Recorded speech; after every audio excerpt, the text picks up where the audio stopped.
அஸ்ஸலாமு அலைக்கும். இஜ்திமா ஒன்று கூடல் நிகழ்வு.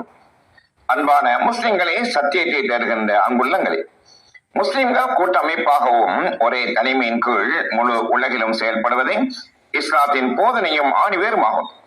அந்த வகையிலே பிளவுபட்ட எமது சமூகத்தை ஒற்றுமைப்படுத்துவதற்கான முயற்சியிலே ஜமாத்துல் முஸ்லிமீன் 60 வருடங்களுக்கு மேலாக அயராத முயற்சிகளால் முழு மாநில சமூகத்துக்கும் ஆங்கில மொழியிலும் நபி அவர்களுடைய உம்மத்தினர் அதிகம் பேசக்கூடிய அரபு மற்றும் உருது மொழிகளிலும் தமிழ் மொழியிலும் தனது பிரச்சாரத்தை செய்து வருகின்றார்கள்.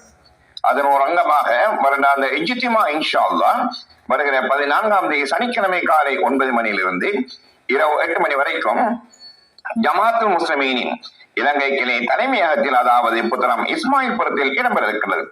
இந்த இஜ்திமா ஒன்று கூடலிலே இன்றைய பிரச்சனைகளும் அதற்கான தீர்வுகளும் எனும் தலைப்பிலே அஷேக் ஹிபத்துர் ரஹ்மான் அல் முஹம்மதி அவர்களும், ஒற்றுமைக்கான ஒரே தீர்வு ஜமாத்துல் முஸ்லிமீன் மாத்திரமே எனும் தலைப்பிலே அஷேக் ஹுமைத் இஸ்லாமி அவர்களும், அனர்த்தங்களும் படிப்பினைகளும் எனும் தலைப்பிலே அஷேக் உசைவா இஸ்லாமி ஆகியோரும் உரையாற்ற இருக்கின்றார்கள்.